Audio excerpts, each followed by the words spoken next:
Hello and what's up beautiful people, how are you all? I hope you all are fine and doing very very well.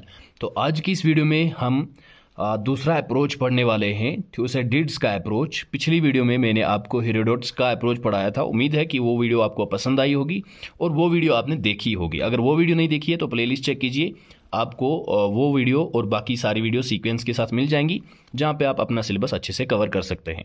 तो चलिए, आज का हमारा topic है थ्यूसिडिड्स approach. Thucydides was born in Athens around 460 BCE and is known for his work History of the Peloponnesian War। तो थ्यूसाइडिड्स जो थे ये एथेंस में पैदा हुए हैं 460 BCE में, बिफोर कॉमन एरा में। ठीक है, एथेंस जो है ये कैपिटल है ग्रीस की, ये याद रख लेना है आपको। और ये जाने जाते हैं अपनी वर्क के लिए। इनकी वर्क का नाम है हिस्ट्री ऑफ द पेलोपोनेशियन वार। ये इनकी किताब है जो जिसमें इसने पेलोपोनेशियन जंग के बारे में लिखा है, वार के बारे में लिखा है। ये अपने हिसाब से प्रोनाउंसिएशन देख लेना, ये एक रीजन है ग्रीस का ही। ठीक है, ये साउदर्न पेनिनसुलर रीजन है। Thucydides' approach to history was more analytical and focused on political and military aspects. तो थ्यूसिडाइड्स का जो अप्रोच था हिस्ट्री का, वो ज़्यादातर एनालिटिकल था। ठीक है, और ज़्यादा फोकस करता था पॉलिटिकल और मिलिट्री एस्पेक्ट्स पे। इन दो चीज़ों पे ज़्यादा फोकस करता था, पॉलिटी पे और मिलिट्री एस्पेक्ट्स पे। ये याद रखना है, ये इंपॉर्टेंट पॉइंट है इसमें। चलिए आगे बढ़ते हैं। He sought to provide a detailed and accurate account of the Peloponnesian War 431 to 404 BCE between Athens and Sparta and their respective allies। तो इन्होंने अपनी इस वर्क में क्या किया है, एक डिटेल्ड और एक्यूरेट अकाउंट दिया है पेलोपोनेशियन वार का। जो जंग हुआ करती थी, लड़ाइयाँ होती थी 431 से लेके 404 BCE तक, किस किस के दरमियान, एथेंस और स्पार्टा। स्पार्टा भी एक जगह है ग्रीस में ही। दोनों जगहें जो है, एथेंस जो है वहाँ की कैपिटल है और स्पार्टा भी वहीं की जगह है।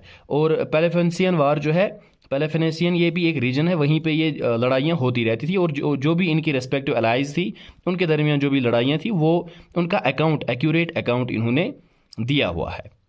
Thucydides emphasized the importance of human actions, motivations and power dynamics in shaping historical events।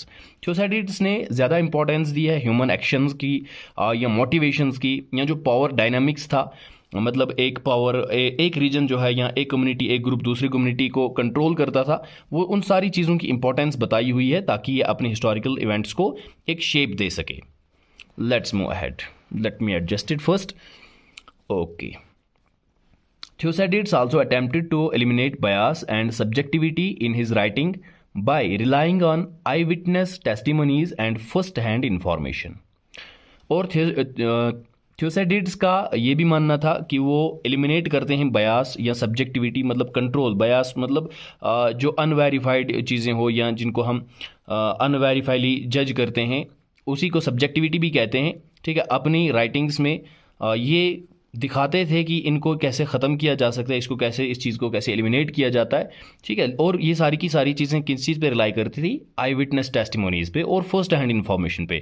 I witness टेस्टिमोनीज़ मतलब उन्होंने जो कुछ भी लिखा है वो किन से इन्फॉर्मेशन लेके लिखी है? जो आई विटनेस हैं, मतलब जो चश्मदीद गवाह हैं वहाँ की, क्योंकि उनके पास ओरिजिनल और एक्यूरेट इन्फॉर्मेशन होती है। और फर्स्ट हैंड इन्फॉर्मेशन तो आप समझ ही गए होंगे, मतलब जो ओरिजिनल इन्फॉर्मेशन हो, जो किसी सोर्स से निकलने के बाद इन्फॉर्मेशन मिलती है, वो फर्स्ट हैंड होती है। और अगर फॉर एग्जांपल यहाँ पे ऐसे में समझा देता हूँ, अगर कोई खबर है, आपको पहले आपके दोस्त को पता चले, उसके बाद उसके दोस्त को, उसके बाद उसके दोस्त को, और आखिर में आपको पता चले, तो वो फर्स्ट हैंड इन्फॉर्मेशन नहीं कहलाएगी, क्योंकि उसमें कई सारी चीज़ें मिक्स हो गई होंगी, कई चीज़ें ऐड हो गई होंगी, और जो ओरिजिनल इन्फॉर्मेशन है शायद वो लैक हो उसमें। तो ये रिलाई करती थी इसकी सारी की सारी चीज़ें, राइटिंग्स, एक तो आई विटनेस टेस्टिमनीज पे और फर्स्ट हैंड इन्फॉर्मेशन पे। ये कॉमन सी चीज़ है इनमें भी, थ्यूसिडिड्स में भी और हेरोडोटस में, क्योंकि उसमें भी हमने ये पढ़ा था।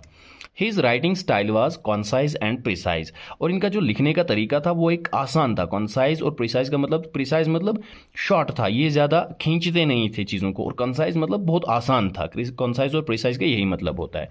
ठीक है, this was all about Thucydides' approach, कि थ्यूसिडिड्स का अप्रोच क्या था हिस्टोरियोग्राफी में। Is it clear to you guys? Herodotus and Thucydides differed in their approach, they both laid the foundation for western historiography. इन दोनों का, हेरोडोटस का भी और थ्यूसाइडिड्स का अप्रोच जो है थोड़ा बहुत डिफर होता है, ठीक है, एक दूसरे से, लेकिन दोनों ने एक मजबूत फाउंडेशन डाली है वेस्टर्न हिस्टोरियोग्राफी की। ये बात आपको लास्ट में लिख लेनी है। अगर दोनों कहा जाता है तो ये आप ये लाइन ऐड कर सकते हैं। अगर अलग अलग से आता है तो अलग से आप थ्यूसाइडिड्स का लिख लें और उसका भी आप अलग से लिख सकते हैं हेरोडोटस का। तो मुझे उम्मीद है कि ये वीडियो आपको पसंद आई होगी। ऐसी मज़ीद वीडियोस देखने के लिए हम